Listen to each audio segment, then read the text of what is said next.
ఈ కోటరి మరొక్కసారి చెప్తా ఉన్నా, ఈ అవమాన భారం తాళలేక, ఈ కోటరి యొక్క వేధింపులు తాళలేక,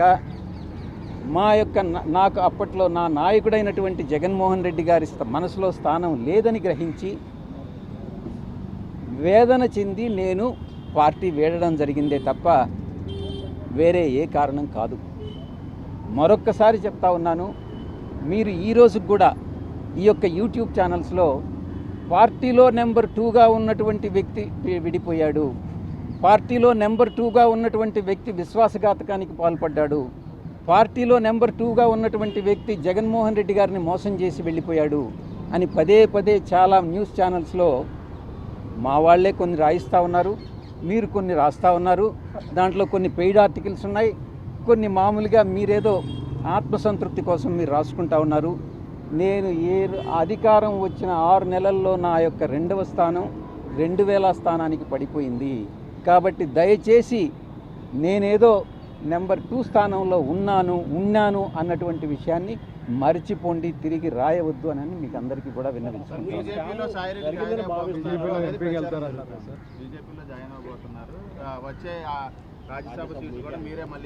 ఇంకోటి కూడా, ఏ సాక్షి అయితే నేను ఛానల్ పెట్టానో మొదటి నుంచి కంపెనీ ఇన్కార్పొరేషన్ నుంచి లాంచ్ వరకు నేను చూశాను. అదే సాక్షిలో ఎవరో ఒక అతను చెప్తా ఉన్నాడు, ఆ ముసలివాడు వ్యవసాయం చేసుకుంటానన్నాడు, వీడికి ఈ రాజకీయాలన్నీ ఎందుకు అని ఏదో వ్యాఖ్యలు చేశారు. కేఎస్ఆర్ లైవ్ షో అనుకుంటా. నేను రాజీనామా చేసిన రోజున, సిఐడి వాళ్ళు నన్ను పిలిచిన రోజున, ఈ 2 సందర్భాల్లో మాత్రమే నేను బయట మాట్లాడింది. మిగతా ఎవరో ఏదో మాట్లాడుకుంటూ కొంతమంది నన్ను తిరిగి ఎంపీ కింద రాజ్యసభకు నన్ను పంపిస్తున్నారు. మీలోనే చాలామంది, చాలా టీవీలన్నీ నన్ను బీజేపీ రాష్ట్ర అధ్యక్షుని చేస్తున్నారు, నన్ను బీజేపీ ఇన్ఛార్జ్ వేరే రాష్ట్రానికి పంపిస్తూ ఉన్నారు. మీరే ఏదేదో ఊహించుకుంటా ఉన్నారు. నాకు సంబంధించినంత వరకు నేను ఏ రోజు నాకు ఎంపీ స్థానం నేను అడగలే, తిరిగి రావాలని నేను అనుకోలే. నేను వ్యవసాయం అని అంటే వ్యంగ్యంగా ముసలోడు వ్యవసాయం చేసుకుంటానన్నాడు, మళ్ళీ ఈ రాజకీయాలు ఏంది అని మీరే నేను రాజకీయాల్లో ఎంటర్ అయిపోయినట్టు రీఎంట్రీ అని ఈ రకంగా రకరకాలైనటువంటి వ్యంగ్యాస్త్రాలన్నీ కూడా సంధిస్తూ ఉన్నారు. ఇది తప్పు. ఇప్పుడు మీరు వ్యాపార రంగంలో నేను ఏదైనా చేయొచ్చు, రాజకీయాల్లో రీఎంట్రీ కావాలి అని అంటే మీ యొక్క పర్మిషన్ కావాలన్నా నా ఇష్టం. నేను కావాలంటే రీఎంట్రీ అవుతా, మీ పర్మిషన్ ఏం అక్కర్లేదే. నేను వ్యవసాయం నేను వదిలేసుకుంటా, నా ఇష్టం. వ్యాపార రంగంలో ఎంటర్ అవుతా, నా ఇష్టం. దానికి మీ పర్మిషన్ అవసరం లేదే, దానికి వ్యంగ్యాస్త్రాలు అవసరం లేదే, దానికి సాక్షి ఛానల్లో వ్యాఖ్యానాలు అవసరం లేదే. నా వరకు నేను చిత్తశుద్ధితో ఏదన్నా ఉంటే నేనే చెప్తా ఉన్నాను. నేను ఎంపీ పదవి తిరిగి ఆశించలేదు అని నేనే చెప్తున్నాను. అలాంటప్పుడు మీరు ఎలా రాస్తారు ఇవన్నీ? So thank you very much. ఇంకా స్కామ్ అసలు జరిగిందా జరగలేదా, అలాగే దీని వెనక ఒక బిగ్ బాస్ ఉన్నారని చెప్పి విస్తృతంగా ఒక ప్రచారం అయితే జరుగుతుంది. ఎవరు ఆ బిగ్ బాస్ మీకు తెలిసిన? స్కామ్ జరిగిందా లేదా అన్నటువంటిది రాజశేఖర్ రెడ్డిని అడగండి. దొరక్కుంటే నన్నేం చేయమంటారు? నేను పట్టించేది పోలీసు వాళ్ళని అడగండి, పట్టిస్తాడు. బిగ్ బాస్ ఉన్నారా లేదా అన్నటువంటి విషయం నాకు తెలియదు, నిజంగా కూడా నాకు తెలియదు. ఆ బిగ్ బాస్ ఎవరైనా మీ దృష్టిలో ఉంటే మీరు ఎవరో చెప్పండి, నేను కూడా వింటాను. సార్, ఈ స్కామ్లో ముడుపులు వసూలు కోసం ఒక పెద్ద హవాలా నెట్వర్క్ ఏర్పాటు చేశారు. దాంట్లో కొంతమంది క్రూషియల్ రోల్ పోషించారనేది ఒక ఆరోపణ. ఆ విషయం మిమ్మల్ని ఏమైనా అడిగారు. ఈ యొక్క రాజ్ కసిరెడ్డితో ఎవరెవరు అసోసియేట్ అయ్యారు అన్నటువంటి విషయాన్ని అడగడం జరిగింది.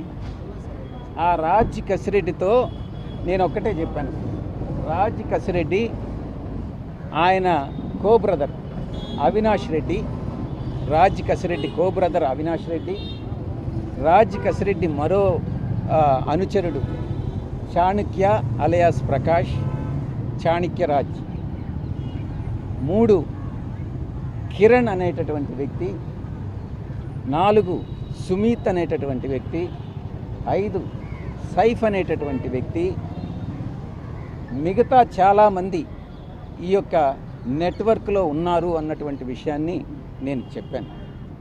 నేను చెప్పింది ఇంతకు ముందే వాసుదేవరెడ్డి కానీ సత్యప్రసాద్ కానీ ఇద్దరు కూడా చెప్పిన మాటలనే నేను చెప్పాను. వాళ్ళు ఇచ్చినటువంటి స్టేట్మెంట్ ఆధారంగా నన్ను ప్రశ్నించడం జరిగింది. వాళ్ళ స్టేట్మెంట్ కరెక్ట్ అయితే ఇది కూడా కరెక్టేనని చెప్పాను. మళ్ళీ వాళ్ళు ఎప్పుడు పిలిస్తే అప్పుడు వస్తా. నిన్నటికి మీరందరూ ఎంత, నాకేమీ అత్యుత్సాహం లేదు, మీకు అత్యుత్సాహం ఉన్నట్టుగా ఉంది. 18వ తారీఖు వాళ్ళు నోటీస్ ఇస్తే సాయిరెడ్డి అత్యుత్సాహంగా ఏదో జగన్ గారి మీద చెప్పేయాలని ముందుగా వచ్చి చెప్పేస్తున్నాడు అనేటటువంటి భ్రాంతిని మీరు కలిగించారు.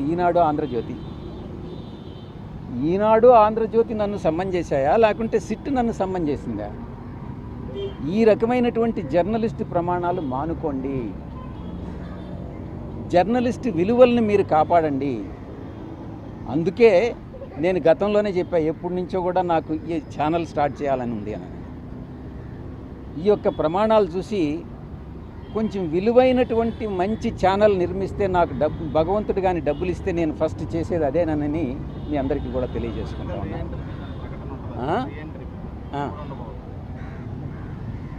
మీరు నన్ను ఎప్పుడు పొలిటికల్ రీఎంట్రీ అడుగుతారో ప్రజలు, పొలిటికల్గా మీరు ఎంట్రీ కాండి, రీఎంటర్ కాండి అని ప్రజలు కానీ అడిగితే నేను తప్పకుండా ఎంటర్ అవుతాను. నేను రాజ్యసభ పోటీలో లేను.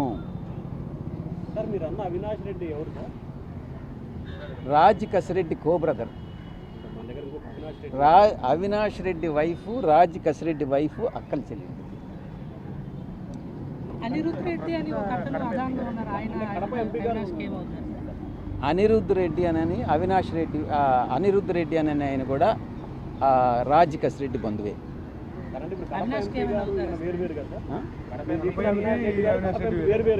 ఎంపీ అవినాష్ రెడ్డి గారికి దీనికి సంబంధమే లేదు. ఈ అవినాష్ రెడ్డి రాజ్ కసిరెడ్డి బంధువు.